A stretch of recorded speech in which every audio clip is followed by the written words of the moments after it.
이곳은 양양 초향정의 발효장입니다. 발효장인데 앞으로는 실험실이 있고 여러분들 전면으로 보이시는 것은 술 발효 앞공정을 담당하는 기계 기구 설비들이 갖춰져 있고요. 좌측으로는 전통 항아리에 술을 빚는 본 발효장이 따로 갖춰져 있습니다. 여러분들께서 이제 다음 강의부터는 본발효에 들어가는데, 본발효에 들어가게 되면 첫 번째가 재료가 준비되고 재료 비율이 결정이 됐으면은 첫 번째 공정이 세미공정입니다. 세미공정인데 이 세미라고 하는 것은 보통 백세를 해야 한다 이렇게 얘기를 하는데, 백세라고 하는 것은 100번을 씻자는 얘기가 아니라 그만큼 맑은 물이 나올 때까지 깨끗이 씻어라 이런 얘기로 여러분들 생각해 주시면 될 것 같습니다. 이 세미공정은 왜 백세를 해야 되느냐 했을 때, 과거 우리 조상님들은 도정 기술이 뛰어나지 않았습니다. 그래서 디딜방아라든지 물레방아라든지 절구에 찧어가지고 곡물 높이를 벗겨냈는데, 근래에 들어와서는 도정 기술이 워낙에 발달했기 때문에 고객이 원하는 대로 1분 도미부터 12분 도미까지 원하는 대로 도정을 해줍니다.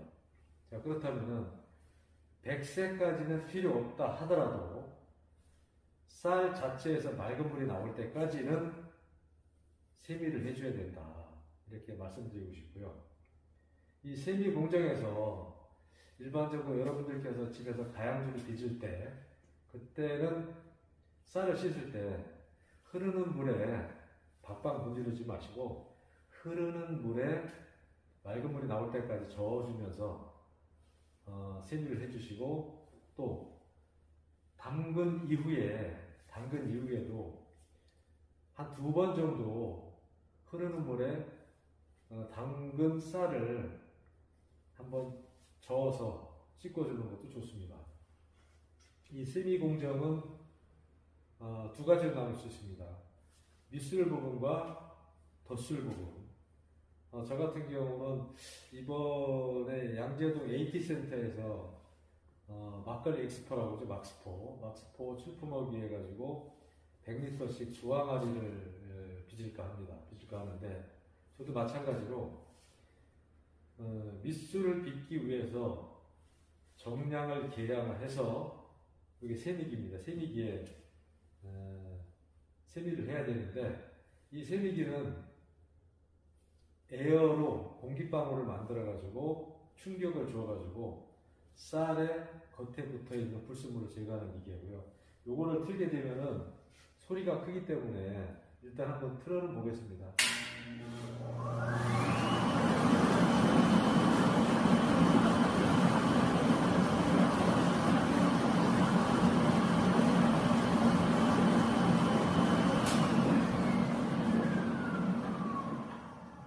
요 과정을 5회를 반복하고, 그 다음에 스텐볼에 4시간 담가 놓았다가, 저 뒤쪽에 보면은 분쇄기가 있습니다. 쌀 빻는 기계에다가 고운 가루로 빻아서 밑술을 만드는 가루분을 만든 이후에 미리 담가 놓은 누룩물, 수곡이라고 하죠. 수곡과 같이 당화 과정을 거치는 공정으로 들어가게 됩니다. 이 당화 과정에 들어가기에 앞서서 저 같은 경우는 익반죽이라고 하죠. 범벅. 익반죽을 만든 이후에 누룩과 혼합해 가지고 항아리에 앉혀서 당화를 시키는 과정으로 들어가게 됩니다.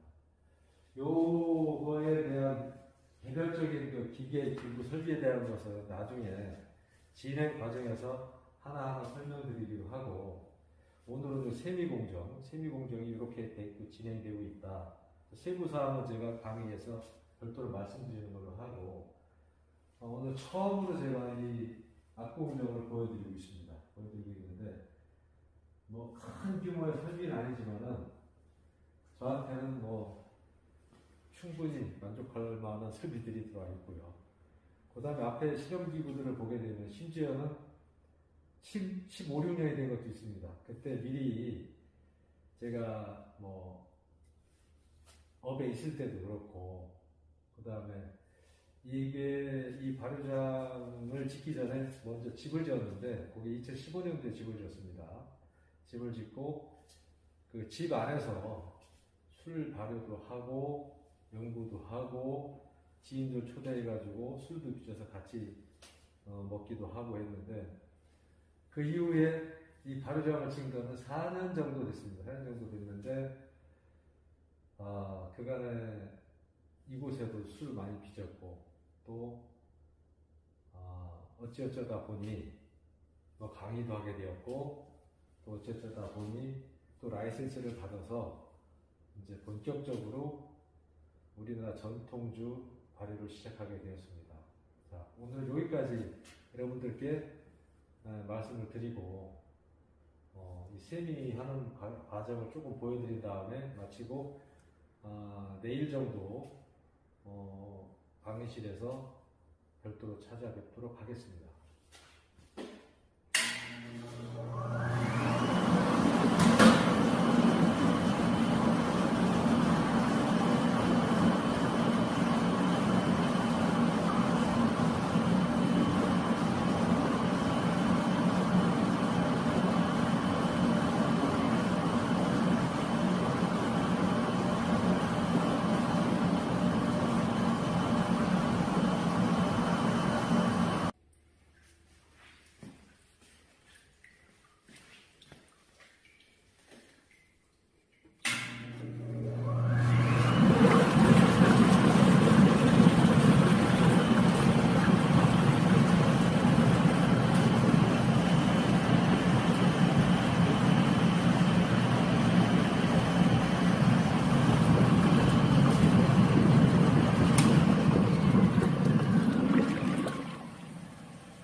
본 공정은 수곡을 만드는 공정입니다. 이 수곡을 만들 때 필히 주의하셔야 될 점이, 절대적으로 발효장 안이라든지 습기가 많은 곳 또는 집 안에서 누룩을 뜯어서 물에 불리지 말라고 꼭 당부를 드리고 싶습니다. 왜 그러냐면은 이 누룩 자체가 사실은 잠자고 있는 균이기 때문에 이 먼지가 날렸을 경우에 환경 조건만 갖춰지면은 바로 곰팡이가 핍니다. 그렇기 때문에 이 수곡은 절대적으로 누룩을 개봉하거나 물과 혼합할 때 바람이 분다든지 집안 또는 발효장 안에서는 피하고, 외부에서 누룩을 가급적이면은 뜯어서 물과 혼합한 후에 수곡을 만들라 하고 말씀드리고 싶습니다. 저 같은 경우는 지금 촬영을 하기 때문에 일단 밖에서 누룩을 뜯은 다음에 물을 혼합해서 수곡을 만들고 있습니다. 이 수곡을 만드는 이유는, 사실 첫 번째는 누룩은 사실은 처음 빚어서 깰 때 보면은 돌덩이처럼 딱딱합니다. 이 부분을 바로 그 재료와 혼합했을 경우에 그 발효 자체가 골고루 이루어지지 않기 때문에, 이런 부분 때문에 수곡을 먼저 만들어 놓는 게 좋습니다. 이 수곡은 이게 당화가 된다든지 술 발효가 되는 게 아니고, 목적 자체는 누룩을 풀어주기 위한 것입니다. 누룩을 풀어주기 위한 거. 그렇기 때문에 이런 부분을 세밀하게 관리하지 않으면은 발효장은 사실 곰팡이 소굴이 되어버리기 때문에 상당히 주의를 하셔야 됩니다. 일반적으로 단양주를 빌릴 때 보니까 유튜브에 그런 게 많이 나오는데,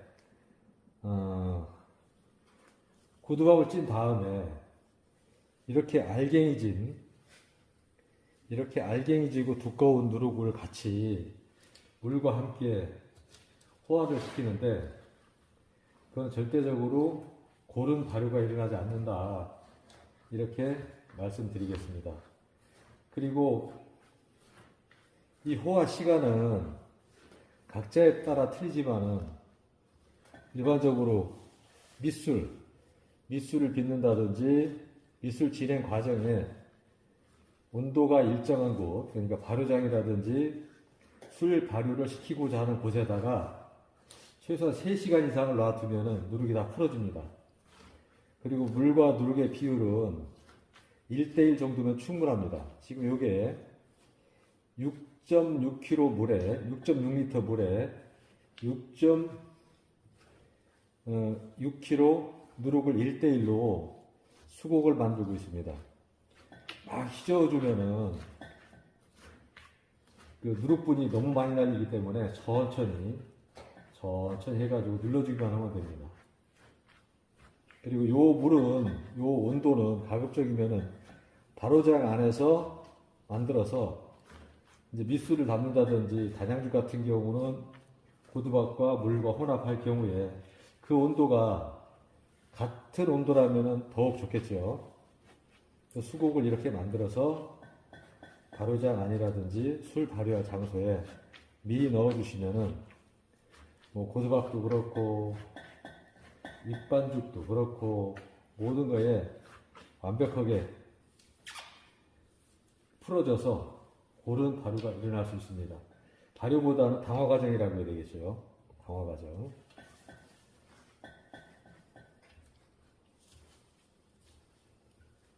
물을 많이 붓게 되면은 결과적으로는 다루기 힘들기 때문에 1대1이면 충분합니다. 누룩과 물의 비율이 1대1. 이 물은 어제 저녁에 끓여놓은 물을 식혀서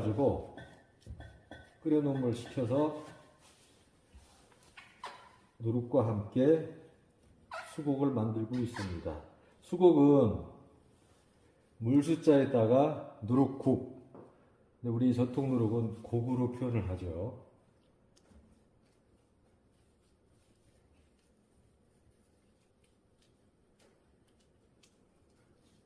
자, 누룩과 물이 1대1인데 적당하게 수곡이 만들어졌습니다. 이것을 발효장으로 옮겨서 완벽하게 풀어질 수 있도록 숙성을 시키도록 하겠습니다. 그리고 중간중간에 한 2번 정도 아래 거와 위 거를 뒤집어 주면은 누룩은 더 잘 풀어집니다.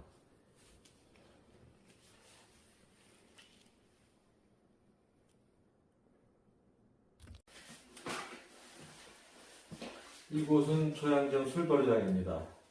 전통 항아리에 술을 빚고 있는데, 이렇게 지금 적정 온도가 여기가 27도 정도가 나옵니다. 대기 온도 27도가 나오는데, 이 상태로 고두밥을 찐다든지 익반죽을 만드는 시간이 보통 보면은 쌀가루를 만들어서 또는 증자, 고두밥을 찌는 시간까지 는 2-3시간이 걸리기 때문에 그 시간이 되면은 거의 이 수곡의 온도도 대기 온도와 같아질 겁니다. 그때까지 한 번 내지는 2번 정도 이렇게 한번 뒤집어 주시고, 술 발효 온도와 이 수곡의 온도가 같아지도록 하면은 좋습니다. 특히 가의 이 부분은 많이 뒤집어 주시는 것도 좋고요.